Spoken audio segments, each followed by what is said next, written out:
Hello, ladies and gentlemen, and welcome back to the Graphic Thoughts Podcast. I am your host, Dr. Panel, and today's episode is about the first 5 books of Dragon Ball Z. This will be the first manga that we're doing since I think it was the first 3 books of Attack on Titan. I am very, very excited for this, and let's get started. So like I just said, we're going to be doing the first 5 books. We're basically just going to be going over the events. Like every episode, we're going to be going over the events in each book, what we feel about the events, how these events can impact the future books, all things of that nature. Dragon Ball Z, I think I mentioned this in the Civil War II episode, but Dragon Ball Z is the first manga that I've ever read. I read them all from the public library that I lived near at the time, when I was probably between the ages of 10 to 12 to 13. Still probably one of my favorites, if not my favorite. So I'm very, very excited, and I wanted to do this episode for a while. There was just other ones that I thought would be better to do first, as more of an introduction to what the podcast is going to be about. I'm so excited for this. I can't wait to get into this, so let's just get going right away. Alrighty, so I kind of wanted to start off with not necessarily introducing all the characters that are going to be taking place in this book, because there's a fucking shit ton of them, but just explaining a little bit what Dragon Ball Z is. Dragon Ball Z is kind of the continuation of the original Dragon Ball series, which follows a young Goku kind of growing up and working his way through. This is the continuation. This is when Goku's an adult. He has a son named Gohan. And the story is basically just about... So I kind of wanted to start it off by just explaining what Dragon Ball Z is. Dragon Ball Z is the follow-up and continuation of the original Dragon Ball series, which followed a young Goku. It follows a adult Goku with his son. A lot of the characters from the original Dragon Ball do reappear in this one. Specifically, Master Roshi, Krillin, Bulma, and then obviously Goku. Piccolo also appears in this one. He's not a bad guy anymore, obviously. This one, he's not really a good guy either. He's just kind of there.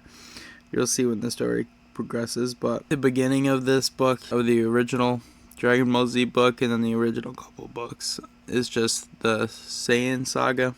Basically, Goku isn't from this world. He is a Saiyan from, I think, planet Vegeta. His birth name was Kakarot. He kind of just came to this earth on a pod, similar to a Superman kind of story, and he was taught and raised by Master Roshi. So to start off the original story, we come up on Goku visiting Master Roshi with his son Gohan. This is when we see and get introduced to a lot of the familiar characters, Krillin, Bulma, and like I said, Master Roshi. And we get a bit reintroduced to the world that the Dragon Ball series takes place in. And they do a really good job here with showing how different just initially Gohan is from Goku when he was a kid. Gohan's very shy, very different, very, very different from a young Gohan, or Goku. Why does this introduction matter? It shows how much time has passed since the original Dragon Ball series, because obviously Goku was a lot younger in that one. It establishes Goku as a father, raising the stakes emotionally for later conflicts or later things that may or might happen in the book. And then following that, they really don't waste any time kind of introducing the big bad for this book. Raditz appears, and the first thing Raditz does basically when he gets to this world is just defeats Piccolo with very little effort to demonstrate the overwhelming power that he has compared to everyone on this planet. He finds Goku. Almost immediately, he finds Goku and he reveals that he is a Saiyan named Kakarot. Saiyans conquer planets. Goku was sent to Earth as a baby to eventually conquer Earth, but obviously it went a different way.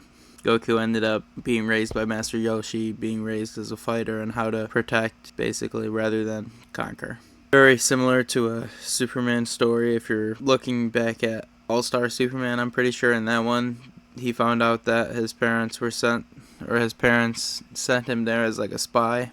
I could be confusing that with a different comic book, but he was kind of sent there to eventually take over Earth. And this is important because this is actually the first time they reveal that Goku is a Saiyan.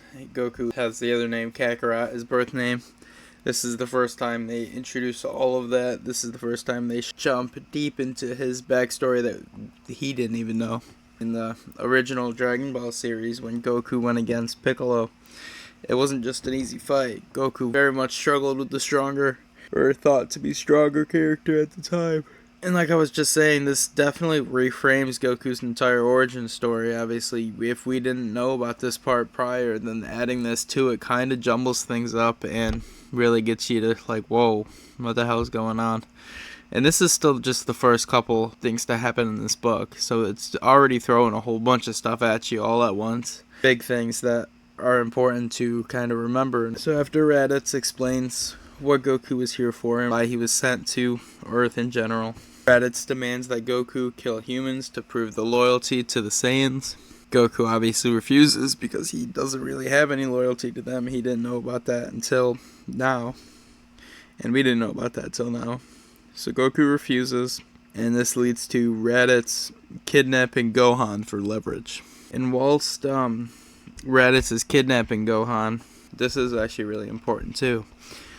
Gohan explodes with rage inside of the space pod that Raditz puts him in, kind of hinting towards later in the story when Gohan is able to show off his power. This is also the first example of Saiyan rage, I believe, that we see throughout any of the stories.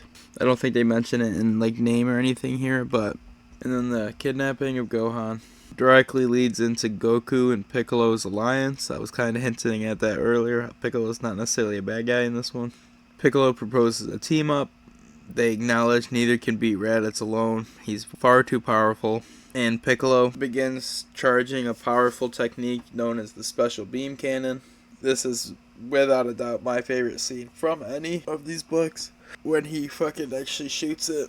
It has to, I'm getting ahead of myself, but when he shoots some Raditz with it and Goku has to be behind him to hold him in place. Such a fucking sick scene. And this matters because obviously we haven't seen Piccolo and Goku team up, and this team up does in a lot of ways lead to similar enemies becoming allies to take on stronger people throughout the series of these books. And then the powerful technique of the special beam cannon, him having to charge it up, it kind of leaves Goku to hold off Raditz as long as he can until Piccolo is able to charge this up.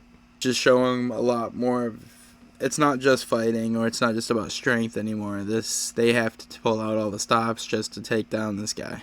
Sorry if it seems like I'm running through these a little bit quicker than I would normally. Obviously we gotta fit the goal is to fit the first 5 books in this episode, so I can't take 30 minutes on each book like I would like to, or what I would want to do, but I'm going to try to break it down and keep all the main things and the important things in here, so if anyone's interested in reading these afterwards, or like, oh, that sounds really cool, let me check that out, you'll still be able to do it without feeling like you missed anything. And then this basically leads us into the fight with Raditz. Raditz reads power levels with a scouter, introduces new power scaling to the Dragon Ball Z universe. Never seen this before, but obviously later in the book as it goes on, you'll see this more often from other Saiyans. Goku and Piccolo struggle even together, just with the mere power that Raditz has. Goku sacrifices a lot of tactical advantages to try to make sure that Gohan is safe. I mean, obviously it's his kid. He's going to do whatever he can to protect his kid, even if that means not necessarily being the most helpful in the fight at some points because he's more worried about his kid. Raditz ends up breaking Goku's ribs and is just dominating the battle. He is destroying Goku and Piccolo together like they're nothing. Think of them as like Krillin in this, like not very powerful, especially just compared to Raditz. This leads to a bit of a turning point though, because when Gohan escapes from the pod and headbutts Raditz, seriously injuring him. This is kind of the first big blow that really damages Raditz in any conceivable way. After a long bit of fighting, Piccolo gets Raditz with the special beam cannon. It doesn't exactly do everything that he was meant. It doesn't kill him like they wanted. So he charges it up again, and Goku grabs Raditz from behind. I was mentioning this earlier. Holds him still so Piccolo could hit him one more time with a direct shot. He tells Piccolo to fire even if it kills him.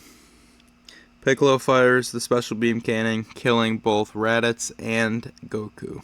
Goku's the main person in this book. He is the main character of the Dragon Ball Z series, so them killing him off so quickly in the first book was quite a shock. I remember reading this for the first time. Actually, unfortunately, I've always liked the original Dragon Ball series better, but I read Dragon Ball Z before I read the original Dragon Ball series, so it wasn't as impactful when I first read this, but I was still pretty shocked at the time because how do you kill off the main character in the first book?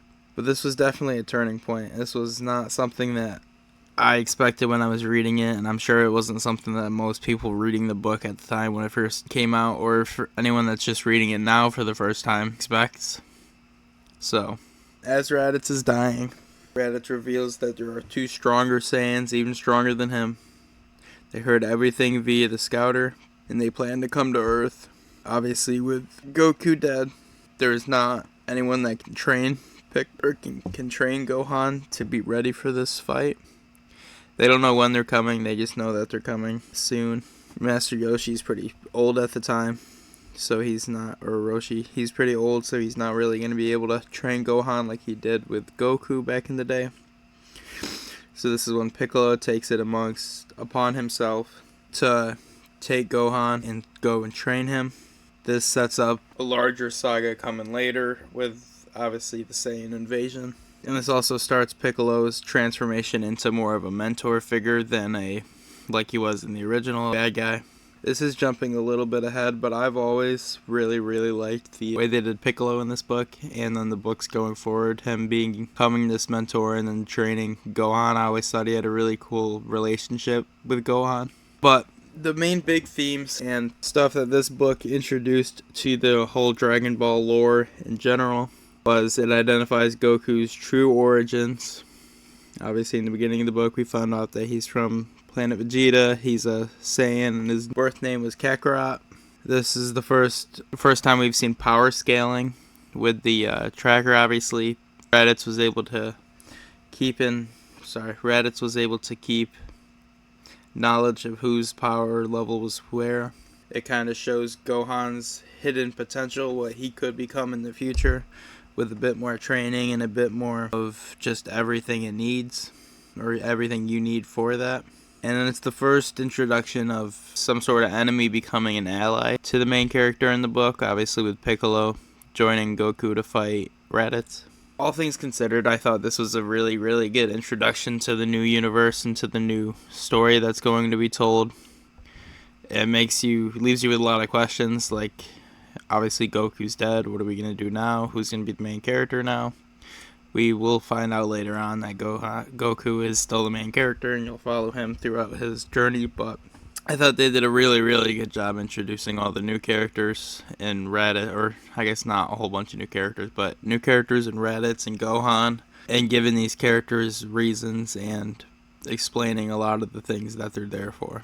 And Gohan was obviously a nice addition to kind of show the differences from Goku specifically from the original book. I think without him having a son in this, it would have been a lot of just the same Goku doing the same things. So I think that's a nice little dynamic change. But it is basically all for the first book. This will obviously leads directly into the second book, which we'll talk about now. So book 2, Goku died after defeating Raditz. We find out that the two strongest Saiyans are coming to Earth in about a year. That is Vegeta and Nappa. Piccolo realizes Earth needs stronger fighters fast. He decides to train Gohan because of the massive power Gohan showed when he was angry. The Saiyan Rage. And in my opinion, this begins one of the most important character relationships in Dragon Ball Z between Piccolo and Gohan. That leads directly into Book 2, where the first thing that Piccolo does is he drops Gohan in the wilderness, leaves him completely alone to survive. Why does Piccolo do this? Piccolo believes fear and survival will awaken Gohan's true power, his true abilities, because Saiyans grow stronger through hardship. Realistically, everyone kind of grows stronger through hardship. I think that's a very important lesson to learn from this book.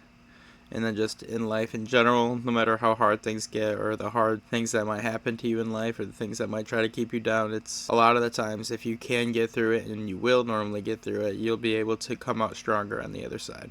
What does Gohan go through during this time? Gohan misses his mom. He's crying that he misses his mom. Eventually, he does learn to find food to keep himself fed and alive for the most part. He has to avoid dinosaurs and other wild creatures that are trying to eat him because obviously he's small and he's very easy prey. And slowly, as you read about him in the wilderness and his survival in the wilderness here, he'll slowly become tougher and more confident in his own abilities and his own strength. You kind of see Gohan transform from this terrified little boy just lost in the wilderness to a survivor, someone that's able to make the best of the situation he's in and develop himself. Although I think an important thing to keep in mind is, even though Piccolo acts very cold here and just drops him off and is thought to have just left him there to survive, he secretly watches over Gohan to make sure he's okay. He frequently saves Gohan from danger without Gohan being any the wiser.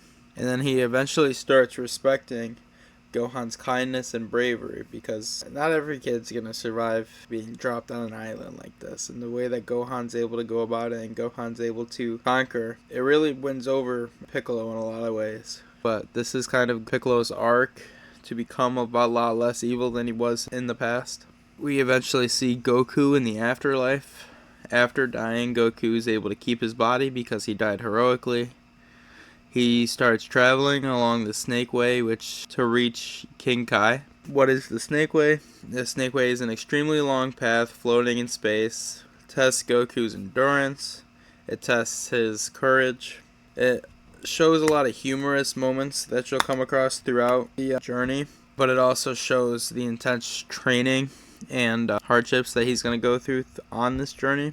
This also is important because it shows Dragon Ball Z expanding beyond Earth. This is the only bigger universe type thing that we've seen so far in the Dragon Ball series. It kind of jumps back and forth between Goku on this path and Piccolo training Gohan, the two main story threads going through this book. Goku, when he finally reaches King Kai, he must first make King Kai laugh, which is kind of a comic relief moment of the book. And then the real training begins shortly after that. And during the training, there's a lot more gravity, which increases the difficulty of him being able to train. He learns better speed and strength control to make himself more powerful. And he also starts building stamina to obviously be able to last longer in a fight or last longer in a war like that is coming. These lessons set up major power upgrades for Goku in the future. And meanwhile, as all this is happening, in space, Vegeta and Nappa hear Raditz' message through the scouter. They learn about the Dragon Balls. They decide to go to Earth to wish for immortality. If I had to describe Vegeta and Nappa in just a few words, Vegeta I would describe as very calm and intelligent, pretty ruthless in his fighting style and how he feels about certain things.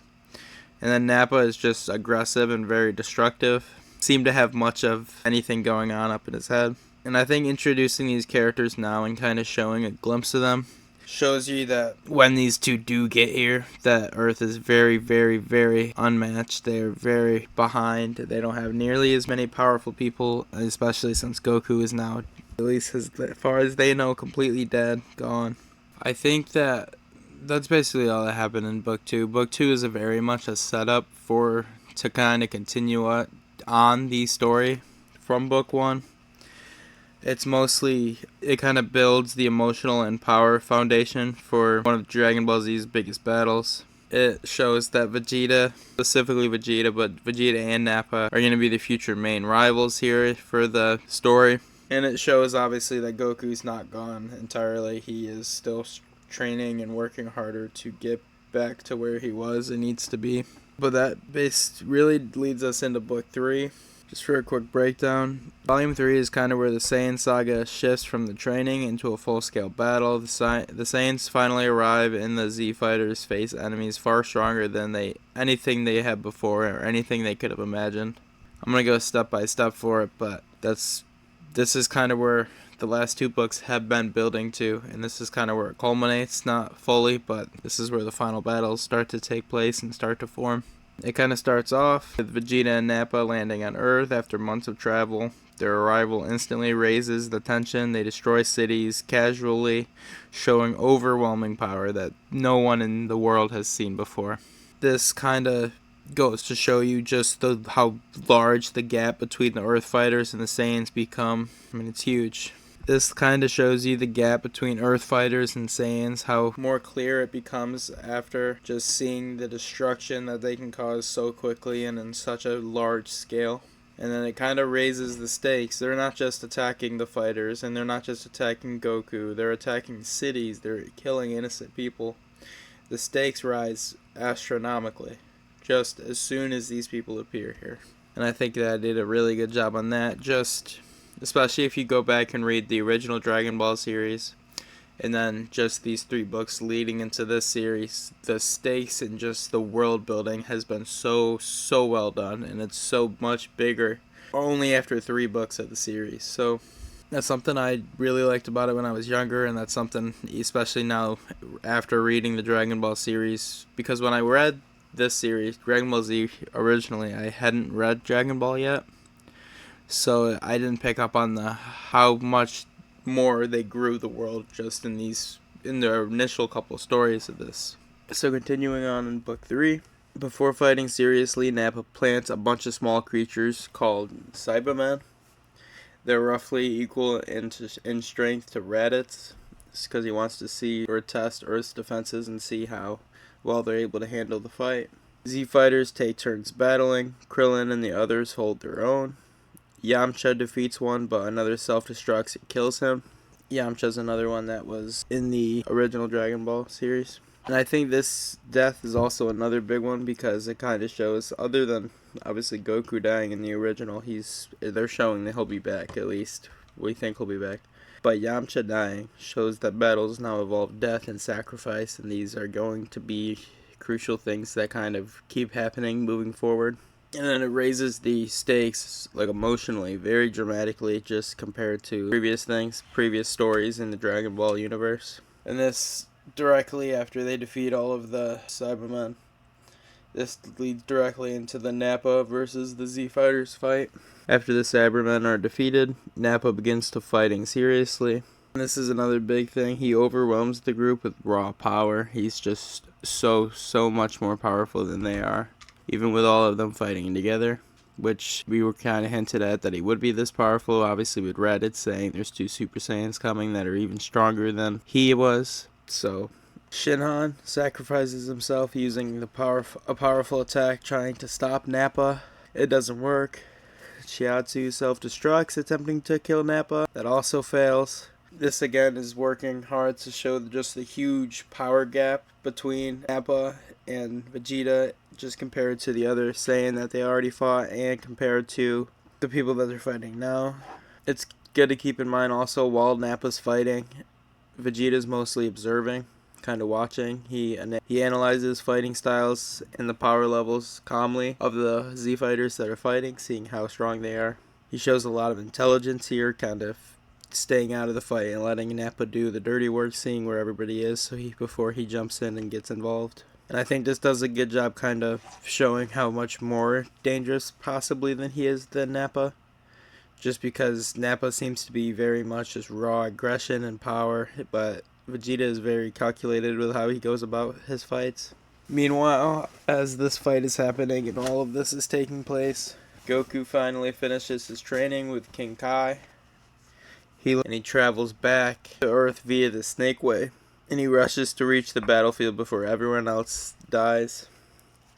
Obviously, we've already lost 3 people, so it's getting pretty low on defenses. Earth is without Goku there. I think this does a good job creating suspense, whether you're wondering, well, will he make it there, will he not make it there, will he make it back in time to save the rest of them. Obviously, with these 2 stories going on at the same time together, working your way through it. And shortly after that, that's when Goku finally does arrive. It's pretty close to the end of the book where he arrives. He arrives using the flying Nimbus. As soon as Goku gets there, he immediately senses his fallen allies that have lost their lives to the fight with Nappa and Vegeta. Mainly, obviously, they've only fought Nappa so far. And then the biggest thing with his arrival is Vegeta, obviously, with him looking at everybody's power level and trying to figure out where everybody is, he sees that Goku is much, much stronger than he was originally told via credits in the earlier book when he called on them. I think book 3 is very important, mainly just because of it kind of transitions Dragon Ball Z into what it's going to be well known as, or what it's going to be known as. The bigger battles, the higher stakes, the real consequences, people losing their life, people getting injured. Obviously, Goku's coming back, but that doesn't mean the rest of these characters are going to be coming back. A lot of them do stay dead. And then also just long form epic fights. These, obviously I broke it down relatively quickly with all 3 of these books because I fit it into a certain time frame. But while you're actually reading these books, these events feel like they take a very long time. Gohan's on the island for a real long time. You're watching him grow up and survive. It seems like it takes a really long time for the Saiyans to get to the world. And then when this fight does start, it feels like forever before Goku finally arrives and finally is there to see what's going on. Oh, I don't know how I missed or skipped this going through that book, but Piccolo also sacrificed himself during the battle, protecting Gohan. This is a very emotional and big moment, kind of showing the culmination of his character over these last 3 books. But after the end of book 3, all the people that have been lost due to this battle were Piccolo, Yamcha, Tien, Saiyan, I'm not good with these names, and Chiatsu. Tien died after using a powerful attack trying to stop Nappa. Yamcha killed by Sabumon explosion earlier. And Chiatsu self-destructed attempting to defeat Nappa. And I already mentioned Piccolo. The people that are still alive is obviously Goku. He just arrived to the battlefield. He's much stronger after training with King Kai. He's ready to fight Nappa and Vegeta. Gohan is still alive. He's injured and scared, but he's still alive. He's angry after Piccolo's death. Hidden power continues to grow inside him, that Super Saiyan rage. Krillin, he's badly beaten, but he's alive. One of the last experienced fighters remaining prior to Goku getting there. And then obviously Nappa and Vegeta are both standing. Nappa's fights Goku soon, and that leads into the next book. And then Vegeta is also just watching carefully, keeping an eye on everything that's going on. And then just to kind of compare Raditz to these two. Raditz's power level was about 1200, 1200. Nappa's power level is around 4000. So much trouble as they had with Raditz, you kind of just have to try and keep that in mind, that these guys, not only are they more powerful, they are leagues and leagues and leagues more powerful. He's much, much stronger than Raditz. Strong enough to defeat almost all of the Earth's fighters easily without very much of a challenge at all. And this is how he overwhelms Tien, Piccolo, and others, even when they attack together. And he seems so unstoppable because of the huge raw strength and durability that he has. It's nothing that... They fought in strong people before, but the tenacity and just the raw power of Nappa is very, very overwhelming. And then this is kind of the only flaw you can really see in Nappa's game, is just that he doesn't rely on strategy at all. It's literally just mostly brute force. And then Vegeta's power level is even more fucking insane. You gotta think about, they had trouble with someone that was 1200 strength, and then Nappa being 4000. Vegeta is around 18,000, which is fucking astronomical.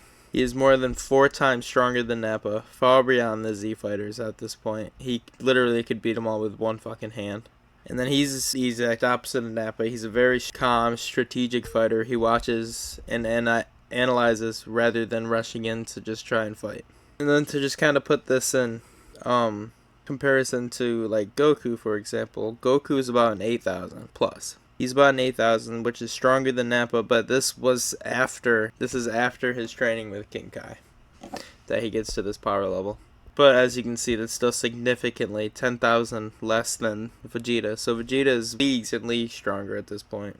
And why these power rankings are important, or how I think they're important, because I think it does a really good job at explaining and showing why and how these people are so much more powerful.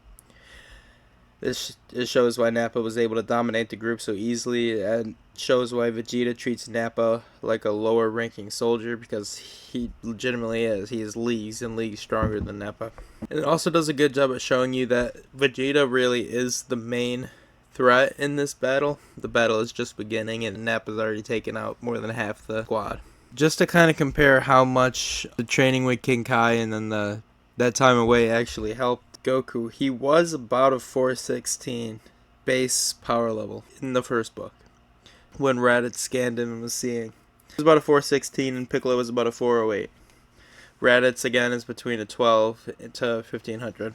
But which is interesting in that is Gohan actually spiked up to about 1,000 during that little rage burst where he broke Raditz's nose. And this kind of does a good job also explaining why Goku struggled so much with Raditz in the first book. Raditz was nearly 3 times stronger than Goku.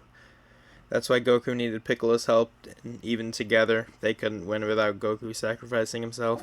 And obviously, like I was just saying, his power level went up so much because of the training in the afterlife, the training with King Kai.